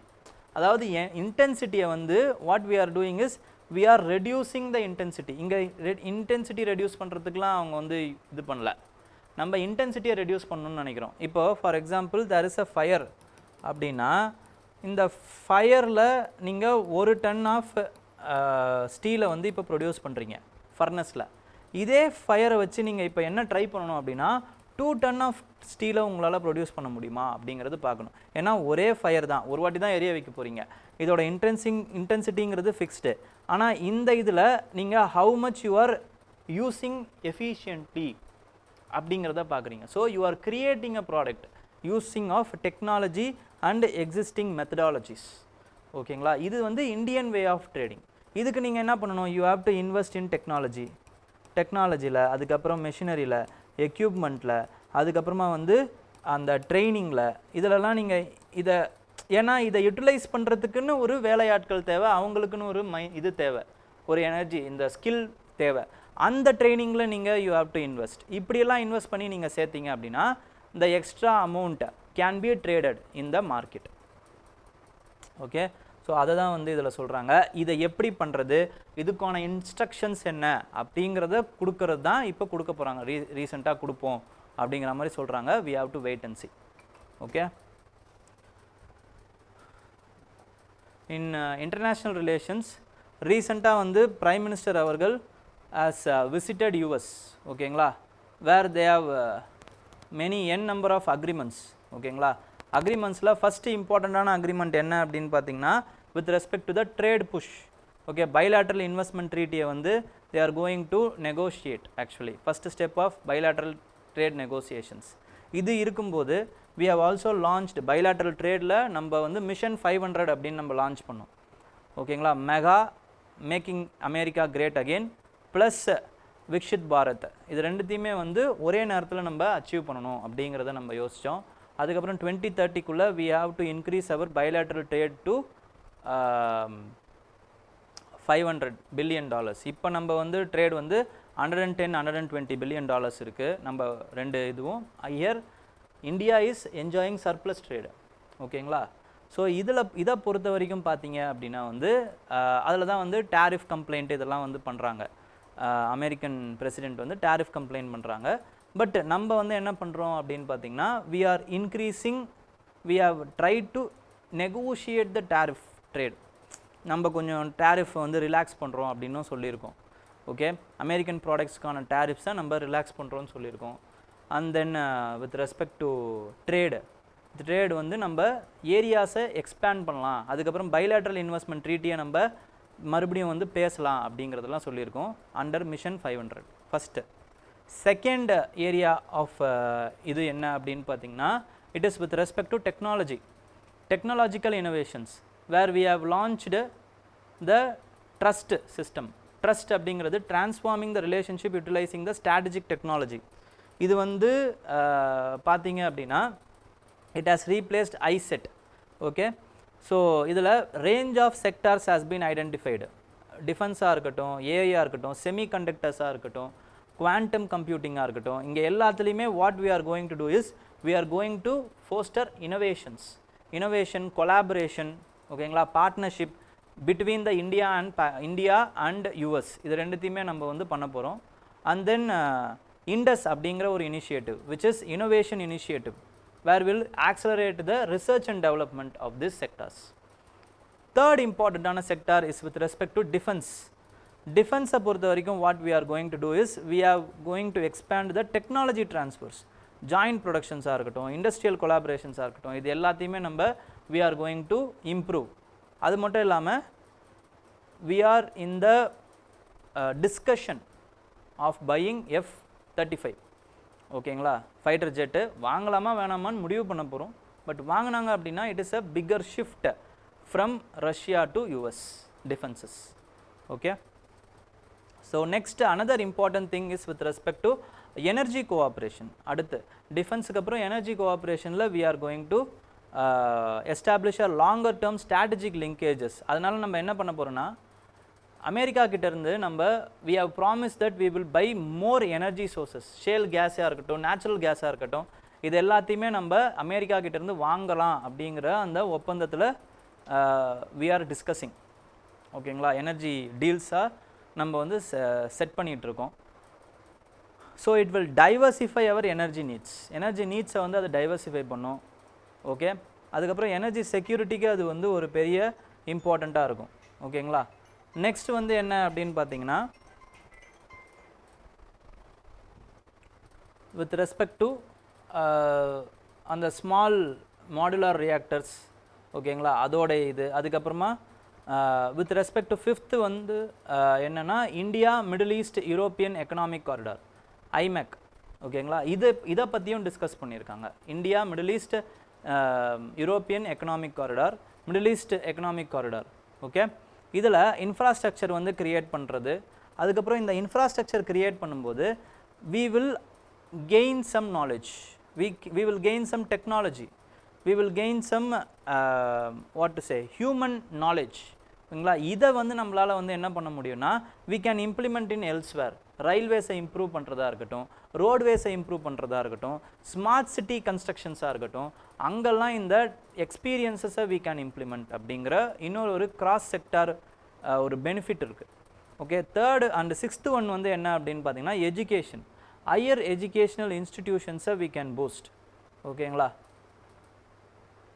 So இதன்படி என்ன அப்படின்னா this will be a blueprint for India to leverage global partnership. இதே மாதிரியே நம்ம என்ன பண்ணலான்னா இதே மாதிரி நம்ம we can also go and negotiate with other countries also. This has given a blueprint for India அப்படின்ட்டு வந்து யார் சொல்லியிருக்கிறது அப்படின்னா சேம்பர் ஆஃப் இந்தியன் காமர்ஸ் அதோடைய head director general of confederation of Indian industry அவர் வந்து சொல்லியிருக்கார். Okay, next UNESCO heritage tag வந்து இப்போது சிவாஜி அவர்களுடைய ஃபோர்ட் 12 ஃபோர்ட் இருக்குங்க. அதுக்கு வந்து இப்போ இது டென்டேட்டிவ் லிஸ்ட்டில் தான் இருக்குது. ஓகேங்களா, அந்த 12 ஃபோர்ட்டையும் வந்து நம்ம யுனெஸ்கோ ஹெரிட்டேஜ் சைட்டாக அங்கீகரிக்கணும் அப்படின்ட்டு வந்து கேட்டிருக்காங்க. ஓகேங்களா, இந்த 12 ஃபோர்ட்டுமே வந்து it has been used by Maratha military ஸ்ட்ராட்டஜியில் ஒன்றா வந்து இதை பயன்படுத்தியிருக்காங்க. அந்த 12 ஃபோர்ட்டில் 11 மகாராஷ்டிராவில் இருக்குது, ஒன்று தமிழ்நாட்டில் இருக்குது. அது என்னென்னா ஜிஞ்சி ஃபோர்ட். ஓகேங்களா, ஸோ இதில் 8 ஃபோர்ட்ஸ் வந்து என்னென்னு பார்த்தீங்கன்னா ப்ரொடெக்டட் பை ஏஎஸ்ஐ, 4 வந்து it is protected by Maharashtra. Then UNESCO nomination வந்து கல்ச்சுரல் ப்ராப்பர்ட்டி கேட்டகரியில் இதை போட்டிருக்காங்க. ஓகேங்களா, இது இப்போ வந்துச்சு அப்படின்னா கல்ச்சுரல் கேட்டகரியில் தான் வரும். இப்போ 42ன்னு இருக்குல்ல, இது 43. ஓகேங்களா, இது 43 ஆயிடுச்சு. ஓகே,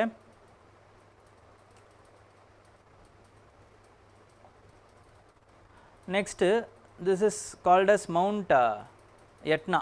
மவுண்ட் எட்னா அப்படிங்கிறது வந்து இட்டாலியில் இருக்குங்க, இட்டாலியில் இருக்குது. It is a tourist destination.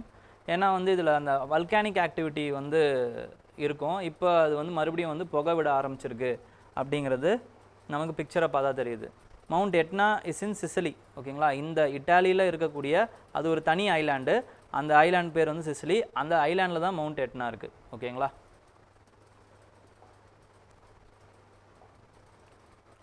Next quantum phenomena.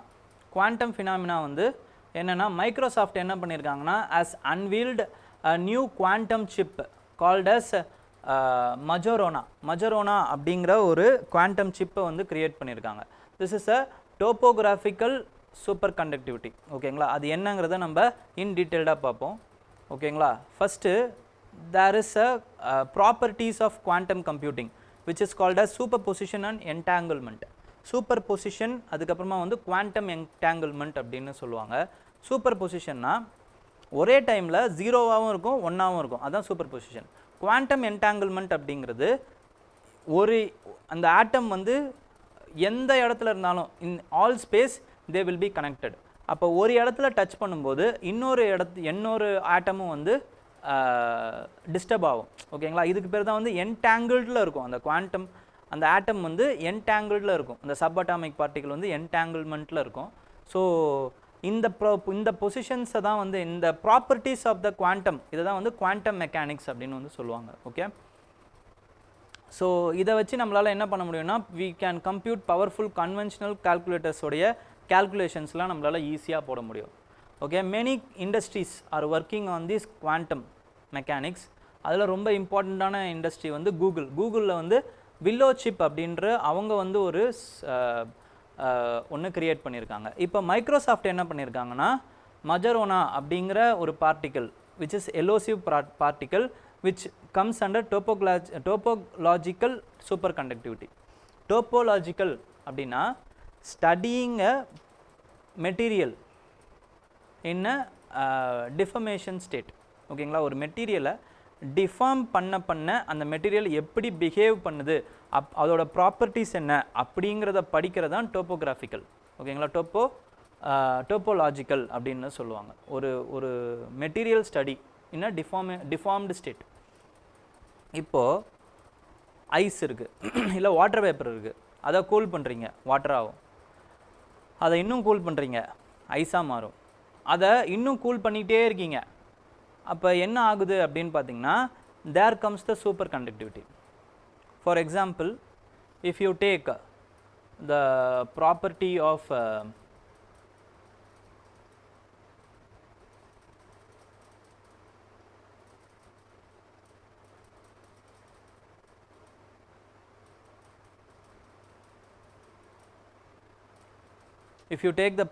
of superfluid helium, helium பொறுத்த வரைக்கும் பார்த்தீங்க அப்படின்னா இப்போ நீங்கள் ரொம்ப கூல் பண்ணிக்கிட்டே இருக்கீங்க அப்படின்னா தேர் creates a வார்டெசஸ்.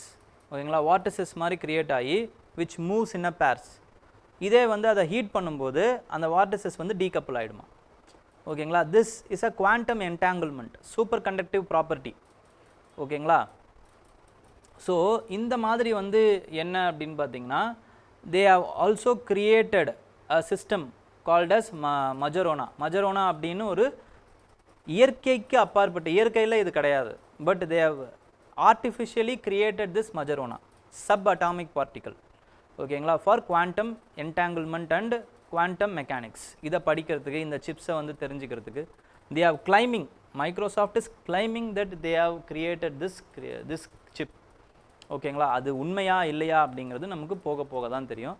But Microsoft Majorana, Google Willow chip அப்படிங்கிறத மட்டும் ஞாபகம் வச்சுக்கோங்க for films. Okay, and it is related to quantum mechanics. Next CAR-T அப்படிங்கிற ஒரு இம்யூன் ட்ரீட்மெண்ட் ஒன்று இருக்குது. ஓகேங்களா, it is nothing but engineered immune cell which is used for the treatment of cancers. Blood கேன்சர்ஸுக்கெலாம் வந்து ட்ரீட் பண்ணுறதுக்காக use பண்ணுறாங்க. ஓகேங்களா, CAR-T அது எல்லா கேன்சர்ஸுக்குமே வந்து இன்னும் வந்து எஃபெக்டிவாக செயல்படுத்தப்படலை. பட் பிளட் கேன்சர் மாதிரியான தெரப்பீஸுக்கு அது வந்து யூஸ் பண்ணப்படுது. CAR-T அப்படிங்கிறது ஞாபகம் வச்சுக்கோங்க. It is related to cancer treatment. இவ்வளோ தான் கேட்பாங்க. CAR-T is a engineered immune cell which is used for treating cancers. இதை ஞாபகம் வச்சுக்கிட்டிங்கன்னா போதும்.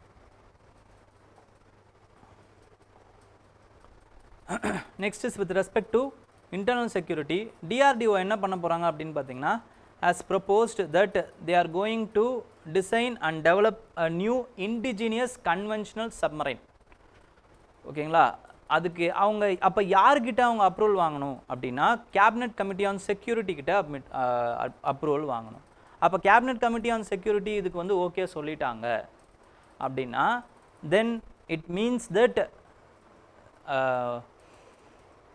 அவங்க வந்து என்ன பண்ணலான்னா they can proceed with their development stage, design stage and development stage and construction stage. அப்போ அப்ரூவல் கொடுத்துட்டாங்கன்னா அப்ரூவல் கொடுத்ததுலேருந்து 7 வருஷம் ஆகுமா இந்த சப்மரைன்ஸ் வந்து தயாரித்து அது ஃபீல்டு ட்ரையல் போயிட்டு அதுக்கப்புறமா வந்து இண்டக்ட் பண்ணுறதுக்கு கிட்டத்தட்ட 7 வருஷம் ஆகிடும் அப்படின்னு சொல்கிறாங்க. So if it is approved there will be parallelly 2 kinds of submarine constructions. ஒன்று வந்து ப்ராஜெக்ட் 75A இல்லை 1, இன்னொன்று வந்து project 76. Project 76 is a indigenous submarine construction scheme.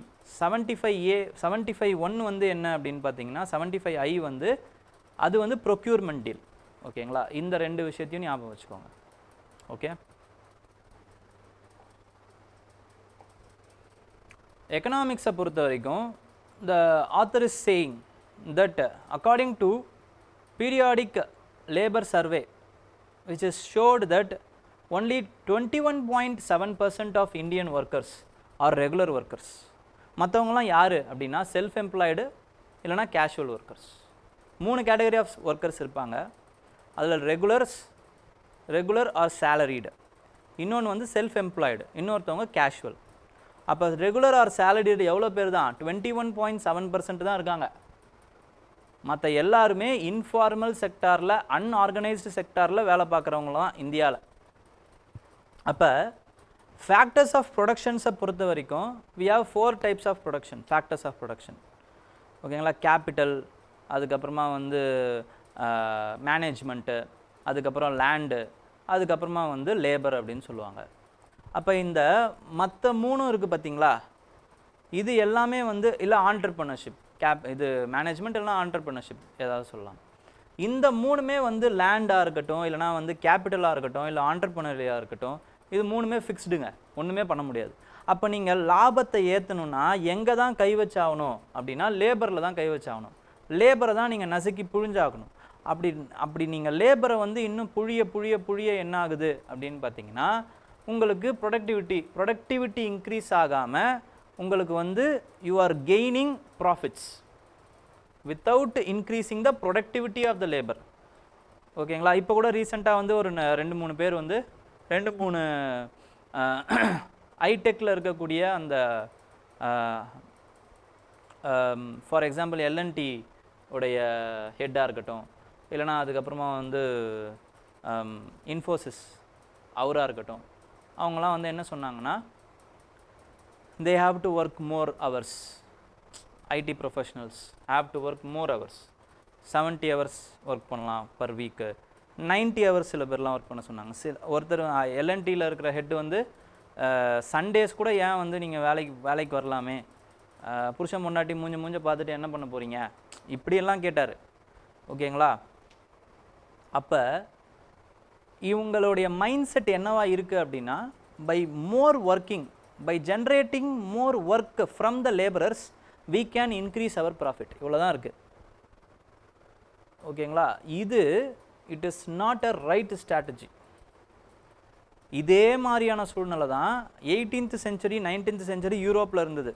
where the Karl Marx criticized that surplus capital and surplus labor. அது என்ன பண்ணுது அப்படின்னு பார்த்தீங்கன்னா ஒரு லெஷர் டைம் கூட அந்த லேபருக்கு இல்லாமல் அவங்கள இன்னும் நல்லா பிழிய ஆரம்பிக்குது, அவங்கள எக்ஸ்ப்ளாய்ட் பண்ணுது இந்த சிஸ்டம் அப்படின்ட்டு வந்து கார்ல் மார்க்ஸ் அப்போவே சொல்லிட்டு போனார். யூரோப் அதுலேருந்து வெளில வந்து they have invested in technology, productivity of the labour இதெல்லாம் இன்க்ரீஸ் பண்ணிட்டாங்க. ஆனால் இந்தியா இன்னும் வந்து ப்ரொடக்டிவிட்டி ஆஃப் த லேபரை இன்க்ரீஸ் பண்ணாமல் சர்ப்ளஸ் லேபர்லேயே ஓட்டிக்கிட்டு இருக்கோம். அதே மாதிரி by evading the what to say management, எப்படிலாம் வந்து நம்ம வந்து கவர்மெண்ட் கண்ட்ரோல்லேருந்து எவேட் பண்ணுறோம் அப்படின்னா பெரிய கம்பெனியாக மாறவே மாட்டோம். we will only be in a dwarf range. இதை வந்து என்ன சொல்லுவாங்கன்னா வந்து டார்ஃப் யூனிட்ஸ் அப்படின்னு சொல்லுவாங்க, இல்லைனா டார்ஃப் MSMEs அப்படின்னு சொல்லுவாங்க. எக்கனாமிக் சர்வே வந்து சொல்லியிருக்கு இதை. இப்போ இல்லை, ஒரு 2-3 வருஷத்துக்கு முன்னாடி வந்த economic survey has criticized these kinds of tendencies. அதாவது இப்போ ஒரு MSME இருக்குது அப்படின்னா அடுத்த கட்டத்துக்கு அது போகணும்னு நினைக்காது. ஸ்மால் யூனிட்டாகவே இருக்கணும், கவர்மெண்ட்டோடைய ரெகுலேஷன்லேருந்து நம்ம அதை வந்து உள்ளே வராமல் பார்த்துக்கணும் அப்படிங்கிறது. ஏன்னா இப்போ கவர்மெண்ட் இப்போ அடுத்த கட்டத்துக்கு போகிறாங்க அப்படின்னா அவங்க ஒரு ஃபிக்ஸ்டு லேபரை வந்து உள்ளே எடுத்துகிட்டு வரணும், அவங்களுக்கு PF கொடுக்கணும், அவங்களுக்கு போனஸ் கொடுக்கணும், அவங்களுக்கு பெனிஃபிட் கொடுக்கணும். இப்படியெல்லாம் இல்லாமல் வெறும் கேஷுவல் ஒர்க்கராகவே இல்லைனா வந்து அவங்கள வந்து ஒரு வாட் டு சே கான்ட்ராக்ட் ஒர்க்கர்ஸாகவே வச்சுக்கிறது இந்த சின்ன கம்பெனிஸால் பண்ண முடியும். அப்போ என்ன பண்ணுறாங்கன்னா ஒரு பெரிய யூனிட் இருக்குது அப்படின்னா அதை பிரிச்சிடுறாங்க, ஸ்மால் யூனிட்ஸாக பிரிக்கிறாங்க. அப்போ ஒரு பெரிய யூனிட்டுக்கு இப்போ ஃபார் எக்ஸாம்பிள் கார் வேணும் அப்படின்னா அது ஸ்மால் யூனிட்டாக எப்படி பிரிக்கிறாங்கன்னா ஒரு சின்ன யூனிட் இருக்கும், டயர் மட்டும் செய்யும், ஒரு சின்ன யூனிட் இருக்கணும், அது வந்து மட்காடு இந்த மாதிரியான பொருட்கள் மட்டும் செய்யும். இன்னொரு யூனிட் இருக்கணும், அது இன்ஜின் மட்டும் செய்யும். அதில் 10 தொழிலாளர்களுக்கு கீழே இருந்தாலே போதுமானதாக இருக்கும்.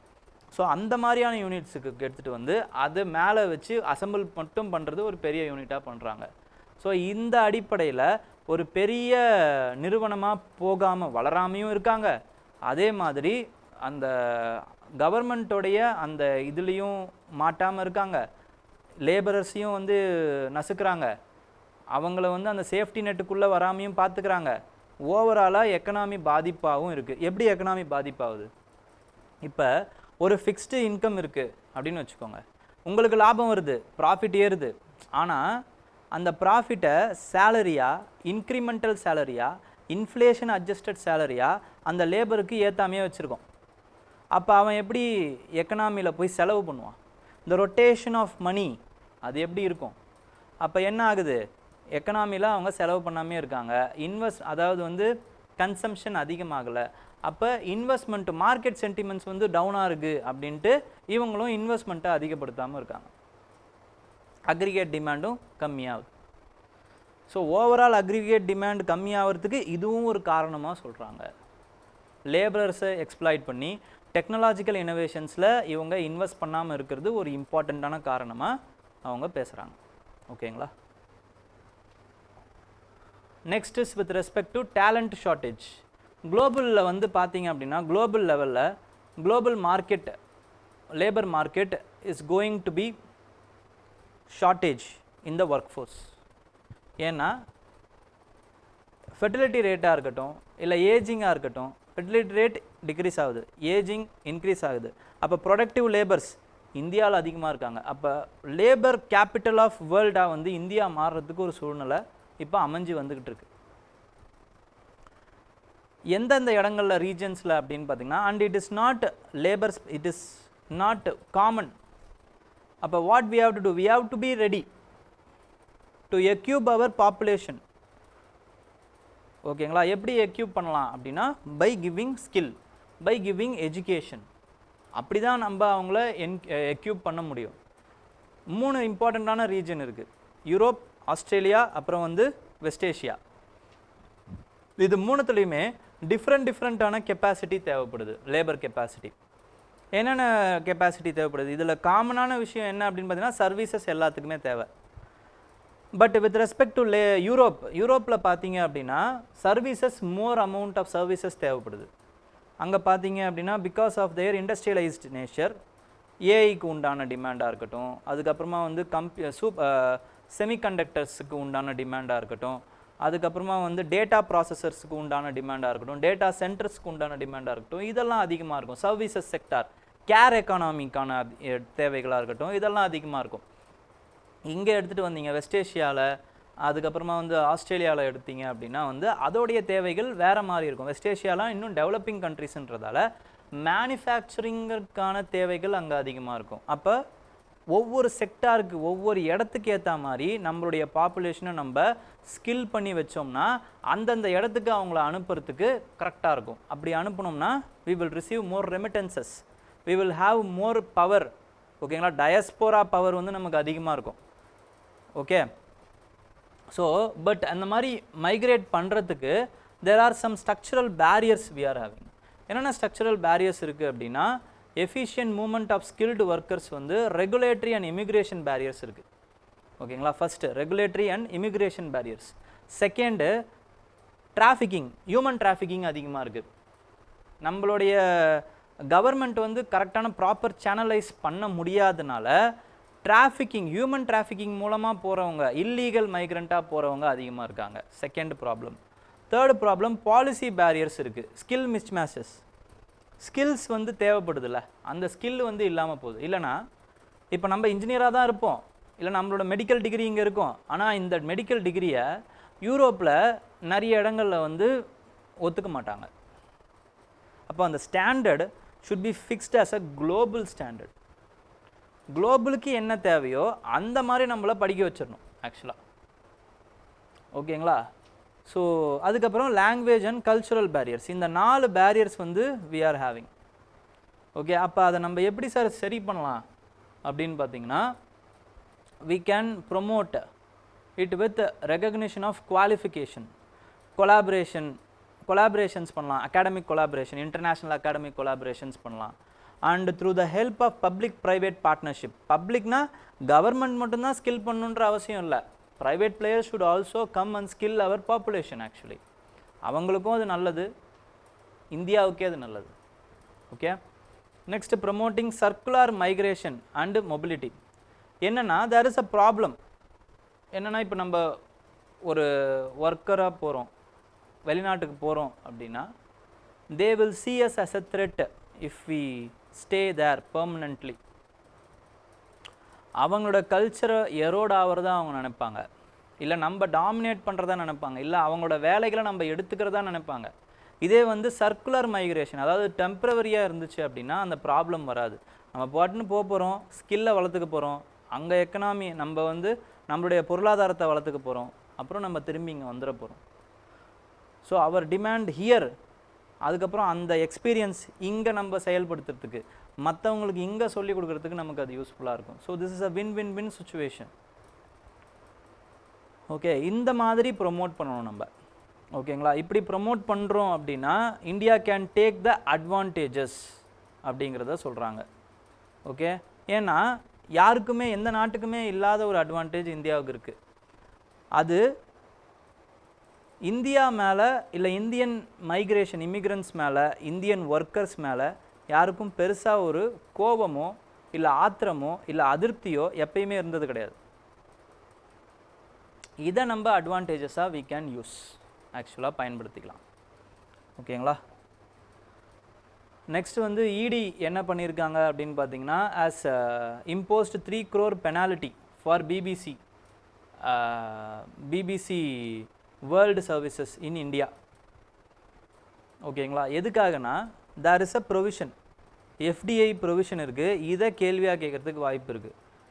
Department for promotion of industries and internal trade press நோட்டில் வந்து as stipulated that 26% of FDI cap for digital media அப்படின்னு வந்து சொல்லியிருக்காங்க.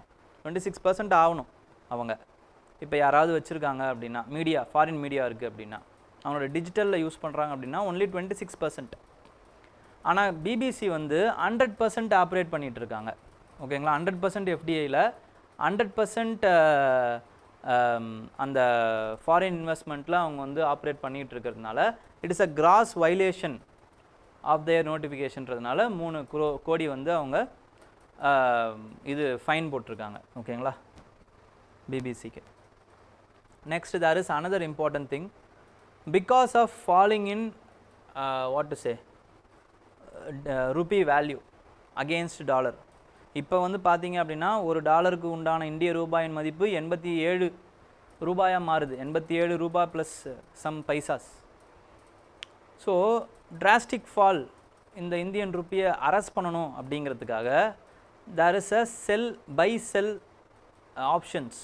ஓகேங்களா, rupee swap, dollar rupee swap வந்து பண்ண போகிறாங்க. டாலரை என்ன பண்ண போகிறாங்க அப்படின்னு பார்த்தீங்கன்னா வாங்க போகிறாங்க, ருப்பியை செல் பண்ண போகிறாங்க, ஆர்பிஐ பண்ண போகிறாங்க இந்த வேலையை. அப்போ டாலர்ஸ் நிறைய ஆர்பிஐ கிட்ட இருக்கும். So there will be more confidence. ஓகேங்களா, கிட்டத்தட்ட $10 billion வந்து இந்த மாதிரி வந்து வாங்க போகிறாங்க. ஓகேங்களா, 3 வருஷத்துக்கு வாங்க போகிறாங்க. ஓகேங்களா, 3 வருஷம் டேர்மு. ஸோ மறுபடியும் வந்து அந்த டாலரை திருப்பி கொடுத்துட்டு ருப்பியை வாங்கிக்குவாங்க.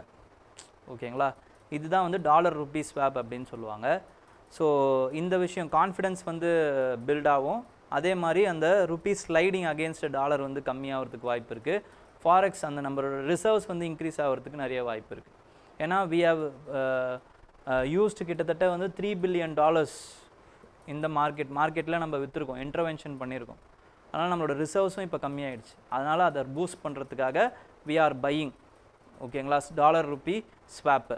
இதில் என்ன பண்ணுறோம், டாலரை வாங்குகிறோம், ருப்பியை விற்கிறோம். 3 வருஷம் கழித்து திருப்பி அதை மாற்றிப்போம். யார் இதை பண்ணலாம் அப்படின்னா நம்மளால பண்ண முடியாது. ஏடி கேட்டகரி 1 அப்படிங்கிற பேங்க்ஸ் இருக்காங்க. ஓகேங்களா, இந்த பேங்க்ஸ் வந்து they R RBI approved licensed banks involving in the forex reserve trading. ஓகேங்களா, அந்த பேங்க்ஸ் கிட்ட இருந்து மட்டும்தான் பிட்டிங் மூலமாக வந்து வாங்குவாங்க. ஓகே, தென் தமிழக முதலமைச்சர் ஸ்டாலின் அவர்கள் என்ன பண்ணியிருக்காரு அப்படின்னு பார்த்தீங்கன்னா ஹேஸ் லான்ச்டு முதல்வர் மருந்தகம். ஓகேங்களா, சிஎம் ஃபார்மசிஸ் அப்படின்ட்டு வந்து லான்ச் பண்ணியிருக்காரு. ஒரு 1000 ஃபார்மசிஸ் லான்ச் பண்ணியிருக்காரு. இதில் மெடிசன்ஸ் பார்த்தீங்க அப்படின்னா 75% டிஸ்கவுண்ட்டில் நமக்கு கிடைக்கும். நம்மக்கிட்ட இருக்கிற ஒரு பெரிய ப்ராப்ளமே என்ன அப்படின்னு பார்த்தீங்கன்னா அவுட் ஆஃப் பேக்கெட் எக்ஸ்பெண்டிச்சர்ஸ் தான். ஏன்னா இன்சூரன்ஸாக இருக்கட்டும் இல்லை ட்ரீட்மெண்ட்டாக இருக்கட்டும், இதெல்லாம் வந்து கவர்மெண்ட்டோடைய அந்த ஹாஸ்பிட்டல்ஸில் நமக்கு இலவசமாக கிடைக்கும். ப்ரைமரி ஹெல்த் சென்டர்ஸாக இருக்கட்டும் இல்லைனா வந்து ஹாஸ்பிட்டல்ஸாக இருக்கட்டும், இங்கெல்லாம் நமக்கு இலவசமாக ட்ரீட்மெண்ட் கிடைக்கும். ஆனால் மருந்து இலவசமாக கிடைக்குமானா கிடைக்காது, நம்ம தான் காசு போட்டு வாங்கணும். அப்போ காசு போட்டு வாங்குறதுக்கு அது அதிகமான செலவு, நடுத்தர மற்றும் அதுக்கப்புறமா வந்து லோவர் ஸ்டேட்டால் இருக்கக்கூடிய மக்களால் வந்து அதை அஃபோர்ட் பண்ண முடியாது. ஸோ அதனால் சிஎம் ஃபார்மசூட்டிக்கல் ஃபார்மசி அப்படின்ட்டு வந்து முதல்வர் மருந்தகம் அப்படின்ட்டு இப்போ தமிழ்நாடு முழுக்க ஒரு 1000 இடத்துல வந்து அதை திறந்து வச்சுருக்காரு தமிழக முதல்வர். ஓகேங்களா, ஸோ இது இன்னும் இன்க்ரீஸும் பண்ணப்படும் அப்படின்னு சொல்லியிருக்காரு. கிட்டத்தட்ட 500 ஃபார்மசிஸ் வந்து கோஆப்ரேட்டிவ் முறையில் இயங்கும் அப்படின்னு சொல்லியிருக்காரு. நிறைய இளைஞர்களுக்கு ஃபார்மசி இருக்கக்கூடிய இளைஞர்களுக்கு இது வேலை வாய்ப்பும் தரும் அப்படிங்கிறத சொல்லியிருக்காரு. So it is also a win win situation. Okay, next போன வருஷம் வந்து பார்த்தீங்கன்னா தேர் இஸ் ஐஐடி மெட்ராஸ் வந்து ஒரு ரிப்போர்ட் கொடுத்தாங்க. என்ன ரிப்போர்ட்னா ஃபாரெவர் கெமிக்கல்ஸ் அப்படின்னு சொல்லுவாங்க. ஃபாரெவர் கெமிக்கல்ஸ் அதாவது வந்து per and pro polyfluoro alkyl substances. ஓகேங்களா, இது வந்து நிறைய இடங்களில் சென்னையில் நிறைய இடங்களில் நிறைய நீர்நிலைகளில் இது இருக்குது அப்படிங்கிற மாதிரி ஒரு ரிப்போர்ட் கொடுத்துருந்தாங்க. So TN pollution control board வந்து பார்த்திங்கன்னா அந்த மாதிரி எதுவும் இல்லை.